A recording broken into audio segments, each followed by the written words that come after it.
Halo semua, kali ini saya akan bercerita pengalaman true story memang. Pengalaman saya pribadi masih di rumah saya. Jadi malam itu sekitar pukul 8 malam, saya dan rekan saya sedang santai-santai. Jadi rekan saya itu biasa memang main ke rumah saya. Kebetulan di rumah saya itu ada semacam gazebo kecil ya.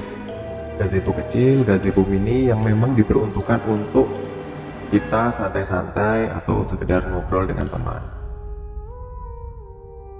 Obrolan kami biasa saja, obrolan yang ya khas anak muda, ngobrol ngalor ngidul sambil ngopi, sambil menikmati camilan-camilan. Karena memang saya males banget waktu itu keluar rumah, jadi teman saya yang saya minta untuk datang ke rumah.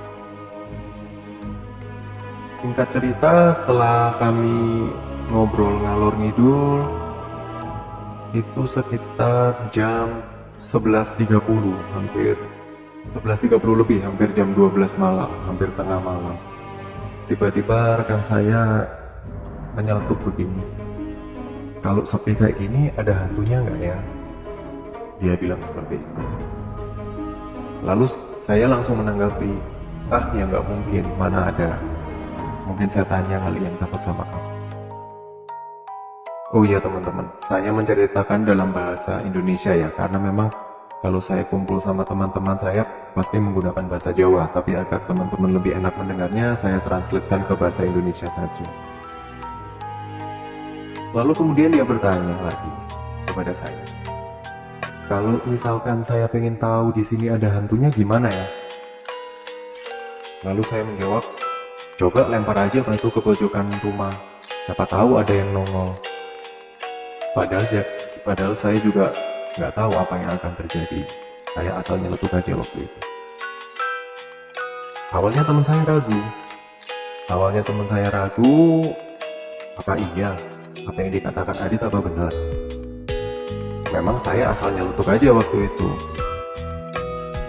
Lalu tanpa diduga dia keluar dari gazebo, dia ambil batu, lalu dia langsung melemparkan beberapa batu, bukan batu ya, kerikil, lebih ke kerikil ke arah pojokan rumah saya. Jadi ke arah pojok kiri dan juga ke arah pojok kanan. Waktu itu saya juga ketawa-ketawa aja karena memang saya kan asal nyeletuk tuh.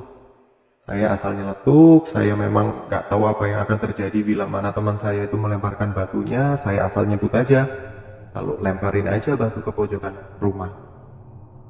Setelah teman saya melempar batu ke pojokan rumah, lalu kami kembali santai. Saya sebelumnya bilang sih, "Bukan, gak ada apa-apa kan? Kamu sih ngapain juga, kurang kerjaan juga kamu lempar-lempar batu," sambil ketawa saya. Kurang lebih sekitar 5 menit dari teman saya itu melemparkan batu ke pojokan rumah. Nah ini yang agak serem. Sesi yang agak seremnya di sini rekan-rekan. Tiba-tiba angin itu datang berhembus lumayan kencang ya teman-teman ya. Nggak kencang-kencang banget sih, cuma nggak seperti biasanya angin malam seperti itu. Tapi tiba-tiba saya juga nyeletuk. Walaupun itu angin, tapi saya tiba-tiba nyeletuk. Nah ini efeknya kamu tadi lempar batu nih. Nah tanpa diduga-duga teman saya percaya tuh, padahal saya juga asal nyeletuk aja waktu itu. Dia bilang ke saya, "Ah yang bener, aku takut nih."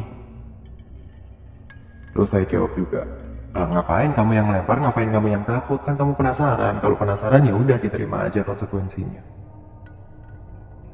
Saat itu saya nggak tahu, memang saya asal aja bilang, waktu angin itu datang saya asal aja bilang itu akibat dari dia ngelempar batu.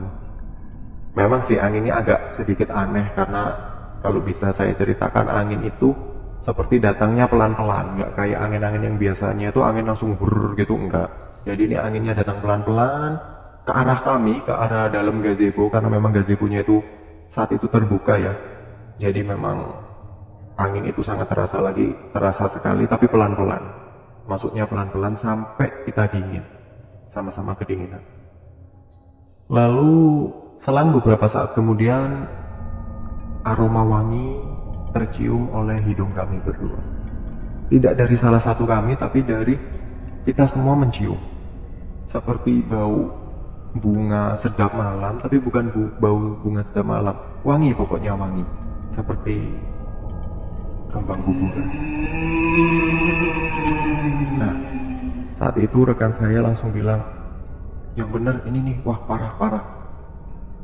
Karena saya memang juga sama-sama sedikit takut ya, waktu itu memang posisi sudah tengah malam, kami cerita-cerita seperti itu, lalu kemudian ada efek seperti itu, aromanya makin lama makin kencang di hidung kami.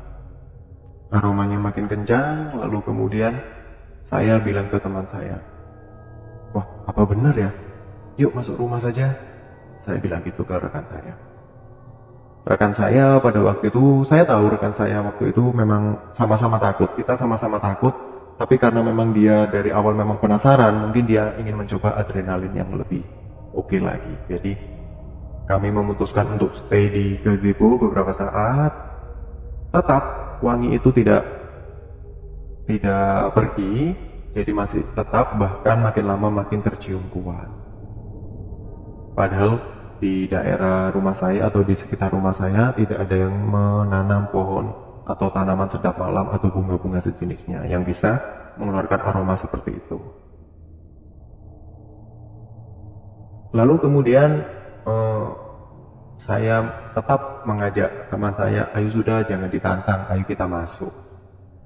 Lalu kemudian rekan saya itu menyetujui ajakan saya, jadi kemudian kami masuk ke dalam rumah dan teman saya memutuskan untuk menginap dan pulang saat matahari sudah tinggi, karena memang kalau mau pulang saat itu kami sedang dalam keadaan yang cukup menyeramkan. Itulah cerita singkat mengenai pengalaman saya pribadi, dan ini nyata, pengalaman yang bisa di-share kepada rekan-rekan pendengar podcast horor semua. Pesannya apa? Pesannya adalah jaga lisan, jaga kelakuan, karena memang mereka yang tidak ada itu memang ada di sekitar kita, yang tidak terlihat maksud saya. Kita tidak bisa melihat mereka, tapi mereka bisa melihat kita.